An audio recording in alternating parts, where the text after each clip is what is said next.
Thanks for joining us for the Hemi-Sync podcast. Here today with Suzanne Giesemann, author of 12 books and former Navy commander, Navy commanding officer, and aide to the chairman of the Joint Chiefs at the time of September 11th. Suzanne, you've taken quite a career turn in the past several years. You are now a practicing psychic medium. Can you tell us a bit about what mediumship means to you? Mediumship to me is the most healing activity I can think of. It is a connection with those who have passed, for me, always with evidence that that connection is very real. And it shows whoever I'm connecting with their loved one that life is eternal, that there's a greater reality, and that life has purpose. So I think the fact that your background is very rational, analytical, and based in physical reality probably resonates with a lot of listeners and with a lot of people that maybe don't perceive themselves as having psychic abilities. Were there any beliefs or belief systems that were difficult for you in kind of coming to this new role as a psychic medium?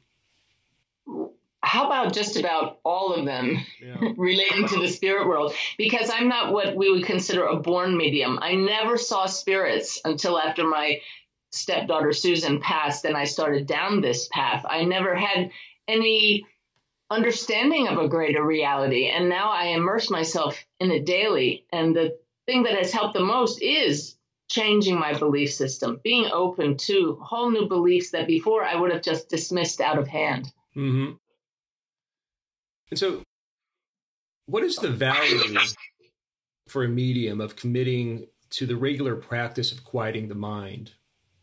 Oh, it's the greatest value we can gain, because to hear the spirit world, to get their impressions, to see what they want us to see, we need to disidentify with their human story and tune in completely to what they're trying to communicate with us. So training the mind to be quiet, training the focus on the greater reality instead of our stories that are constantly playing in our mind is primary. And so this new album that you've recorded with us is called Mediumship, the Training Ground. And so in it, there are 2 guided exercises and 2 kind of free flow exercises. And the first is taking the listener to a state of expanded awareness. And the second takes the listener to a state of deep meditation. The first is more of an alpha brainwave type of exercise, and the second more of a theta. Can you talk a bit about what the difference is between those 2 brain states in your view? Right. When I connect with the spirit world in a reading, I'm pretty much in a state of expanded awareness. What you mentioned is alpha. Occasionally, I'll drift even deeper, and that affords a really clear merging with the consciousness of the spirit that I'm connecting with. And at those times, I can actually channel that spirit's mannerisms, the exact way they spoke. Either way, expanded awareness or a deeper meditative state provides a really rich experience for the family member who's still here to know that this connection is very real. Mm-hmm. And what was the inspiration for this project? The inspiration is that it's through training my mind that I was able to make the connection with the spirit world. After my stepdaughter Susan passed, I began sitting in the silence, meditating daily, and I trained my brain through a very methodic process to recognize what expanded awareness feels like, and then to recognize what the deeper meditative states, the theta brainwaves, feel like, so that I could enter either one of those states at will, not realizing that I was training myself exactly for the states needed for mediumship. So when I began teaching mediumship, I thought, this is how I need to teach my students to work, to be able to, at will, enter immediately the alpha brainwave state, expanded awareness, and then, as needed, go even deeper. But how do you do that if you don't know what it feels like? It was so clear to me because I've been training my brain to do that. So I thought, well, we need a set of CDs. And then when the opportunity came up to work with the Hemi-Sync folks and to put those Hemi-Sync tones in it to add the greater depth of the experience and make it easier, this was a real gift from heaven. Yeah, absolutely. And we feel the same way. And so in terms of even developing the script, a lot of the tools that you've developed over the years, and in this training and that you're trying to communicate through this set of exercises, those skills actually were very useful in even developing the exercises themselves. Is that correct? Well, yes, because in the deep meditative state, I came to know that I have a team of guides. I call them Sanaya, and thousands of people read their messages that I get from them every day when I go through the deep meditation process. So when I was asked to submit a proposed script for these two exercises, I sat at first to write something out and to think about it. And I heard my guides very clearly say, "Why are you doing this the hard way? We'll give it to you." And I thought, oh, I get it. So I sat and I went into a deep meditative state. I turned on the tape recorder and I channeled my guides. They went for 40 minutes straight, pausing where needed, and dictated the script for expanded awareness. I turned off the tape recorder and I said, wow, that was great. And they said, and now we will do number 2. And I said, wow, another 40 minutes? And I just turned on the tape recorder. I just relaxed, went into the deep state, and there came recording number 2. I sent it off to a friend who transcribed it. I submitted it to you and the Hemi-Sync folks, and it was approved just like that. And this is the benefit of these CDs, the training ground. It's so much easier. Life flows when we stop thinking and just know what we need to do, when we access insights and guidance. So I have to say that from our end, your scripts were among the best composed and best thought out that we've ever seen. Yeah, and I can't take any credit for that, you see? Yeah, that's fascinating because we didn't change, I don't think, anything on our end. No, you didn't change a word. Usually, there's a lot of back and forth with the script, and it's a process of a few weeks. But yeah, so that's a great testament to the power of accessing higher consciousness and working with our guides. And that's exactly why it's called the training ground. These two guided meditations with the Hemi-Sync tones provide this experience that allows anybody to access that kind of guidance. Yeah, fascinating. And so, again, kind of getting back to the difference between these two states that we're working with on these exercises, the expanded awareness state and the deep state, what are the practical applications of the expanded awareness state versus the deep state? Well, because this is a CD for developing mediumship, the expanded awareness state is the one that we definitely want to be in whenever we're doing a reading. So we can't really get into the deeper meditative states if we're going to be interacting with a client. That pulls us out of those theta waves. So to be able to hold that focus in an expanded state, to know what it feels like, is really valuable. But then the deep meditation, that's more for when you're not doing readings, to really become at home in the greater reality, to have experiences in consciousness, in adventures in consciousness, and the deeper theta states allow us to have that, opening up our belief system so that mediumship is just one tool in the whole bag of playing with the spirit world. Right. And so typically when you're working with a client, you're working in the expanded awareness state. Is that correct? And you're often sitting there with, eyes open even, and still able to kind of hold this coherent state. Exactly. And that's why in both CDs, in the expanded awareness one and the deep meditation exercise, I guide the listener to open their eyes, which very few people do in a meditative state. Yeah. But then as the eyes are opened, I guide the listener to see how this feels and to notice that by not focusing on any one thing, you can maintain this state. And that's a really valuable tool when connecting with the spirit world. And I think people don't realize how stable these states can be. They think that everything has to be absolutely perfect, got to be in a quiet room, lights out, eyes closed, in a comfortable body position. And that certainly is all very helpful and conducive to kind of getting into that state. But it seems that after you traverse to these states several times, you can go there much more quickly. The conditions don't have to be perfect. And see, that's why it's the training ground, because life is not perfect. And I can't tell you how many times I'm doing a reading and maybe the lawn guy will come by and start mowing the lawn right outside the window. If I weren't trained in holding that expanded awareness, that focus, that could totally throw me off. I might have to cancel the reading, disappoint the spirit and the loved one here.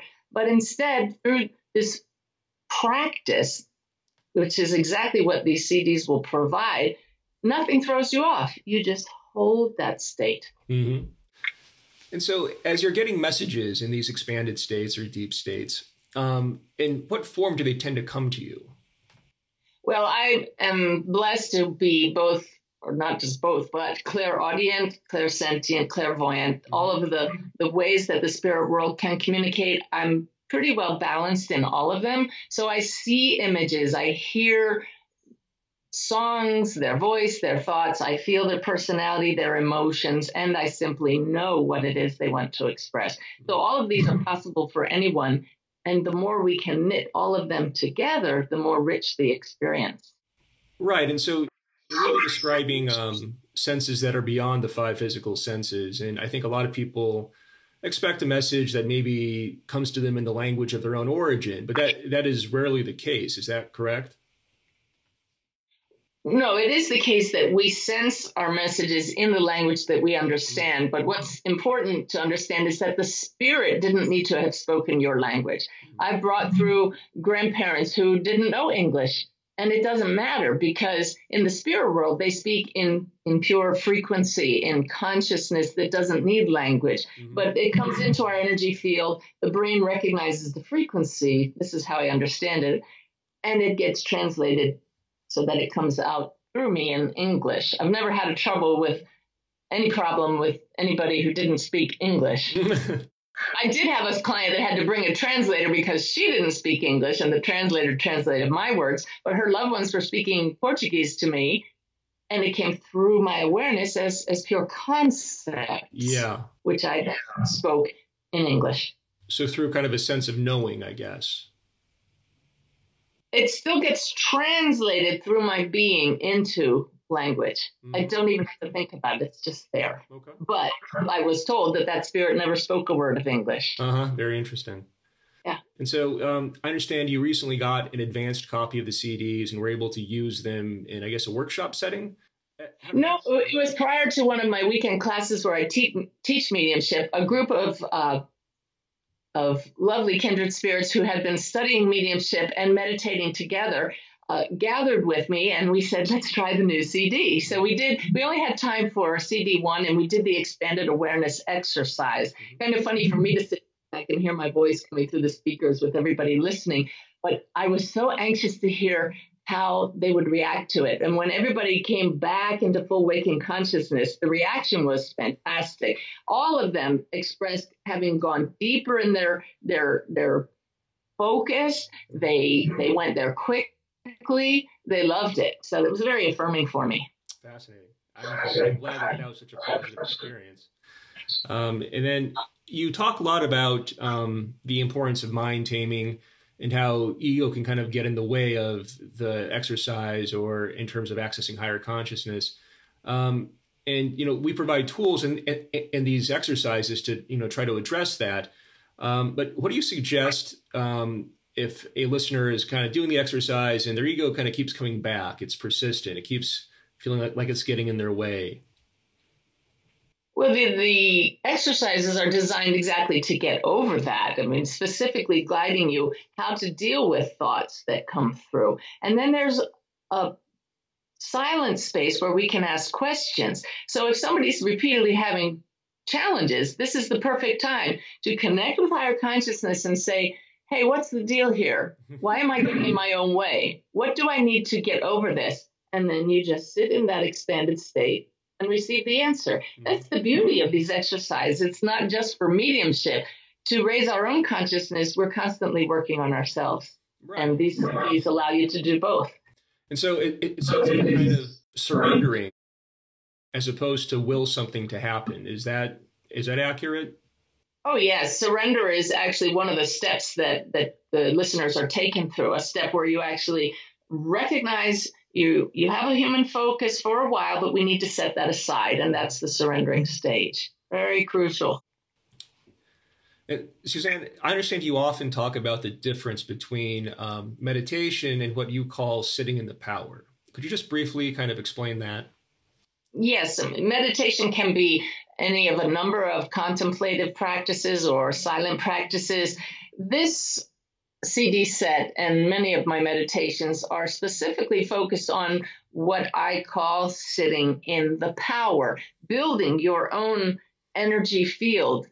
The power is the source that breathes us. It is us. Some might call that spirit or God. It is an energy, a vibration. And by sitting with the intention of getting to know ourselves as that power, it's a much more powerful experience. And we come to know our innate qualities as a soul, which include joy and peace and the courage to do this work and the strength to get through anything. Do you feel the power that's in all of these words? These attributes are developed, are increased, are raised by the very practice of sitting regularly in the power. And that's certainly what listeners will learn to do through this repeated practice.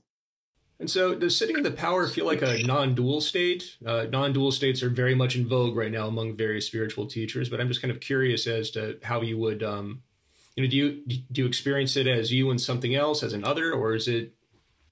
No, it's definitely a dualistic state because I'm still aware of other aspects of consciousness being expressed. I'm hoping to have experiences of other aspects of consciousness. So that's not non-dual. I've had the blessed experience of being in a non-dual state where there is just pure awareness, no thought, pure being, just the light. And certainly the deep meditation experiences that this engenders, the second CD, can lead to those non-dual states. But that's not the point. Because if we're working as a medium, you have to be in a dual state. You're communicating with an alleged other. Mm-hmm. But the gift comes when, through the practice, sitting alone, we merge into that feeling of oneness. And so, Suzanne, for the people that are listening and maybe, considering going down this path, what are your suggestions for how best to use these Hemi-Sync exercises?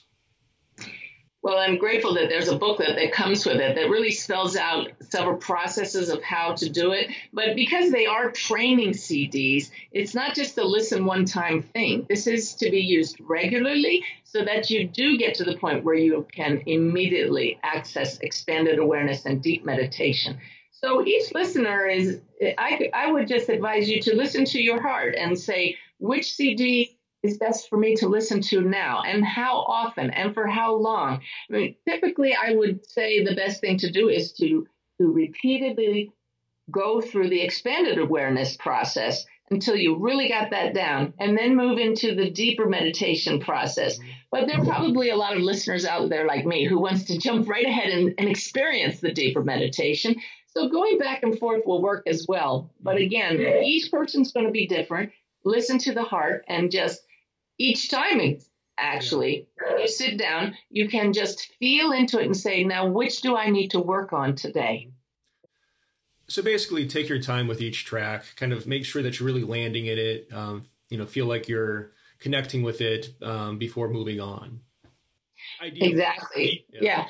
And what I like is that because it includes the free flow exercises, it won't take long until you get the idea through the guided meditation what this is all about. And those are longer. They're about 39 to 40 minutes each. Mm-hmm. But with the free flow music, then you can try it on your own. Even if you only have 5, 10, 20 minutes, you can just drop into that expanded state or do the free flow deep meditation state for as much time as you like without feeling like, oh, I don't have 40 minutes today to do this. Right.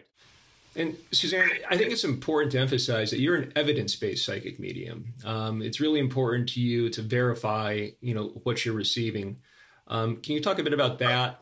And yes, how people that are new to this can kind of verify things for themselves. Right. I mean, not everybody needs evidence. Many people just know the spirit world is there. But as a retired Navy commander, when I went to a medium, I needed to know that she was really connecting with my stepdaughter, and nothing would have done that for me except verifiable facts that she couldn't have known. And she gave them to my husband and me, and that changed our lives. So now when I work as a medium, I don't know what my client needs. The spirit knows it. But if I'm trained to bring through hardcore evidence in every reading, then we're going to get that. So I ask the spirit world, tell me things I couldn't have known about you. And we get verifiable details, how they passed, what kind of work they did, what their favorite memories are. Show me a photo in your house, where it is, describe it to me. We're talking things you can't find on Google. Yeah. All right. Yeah. And like he always had a toothpick hanging out of his mouth. That's a beautiful piece of evidence. That one in particular changed a woman's life hearing that. She knew her son was still with her. So that's what an evidence-based medium does. And this training to really focus allows you to access those, what I call gold nuggets of evidence. Mediumship, the training ground, is currently available, but curious to hear from you, what's next? Well, I have a brand new book coming out. It's called Still Right Here, and it shows us that our loved ones who have passed are not just accessible in mediumship, but they're still actively participating in our lives now. Yes, we'll see them when we pass, but the signs that they send us and the ways we can access evidence from them just allows us to go through life knowing we're not moving on without them, but that they're still right here, which is the title of the book. And then I am just now bringing not online, but into existence, my level 2 of mediumship class. I teach 2-day classes. I call it Serving Spirit. So I've taught Serving Spirit level 1 for 2 years, and we'll continue to teach that. But now we're extending, for those who've already taken level 1, into level 2, which is exciting, just to see how far all of us can take this, how much evidence we can get from the spirit world. Well, Suzanne, that all sounds fascinating. I think we all look forward to checking that out and to seeing all of your future projects. We look forward to hopefully collaborating with you again in the future. I hope everyone checks out Mediumship, the training ground. It's really a great product. We're very proud of it. And thanks so much for working with us, Suzanne. Thank you. And thank you for helping us bring mediumship more mainstream, which is exactly where it belongs, because it's very real. Our pleasure. And thank you all for tuning in. Talk to you next time.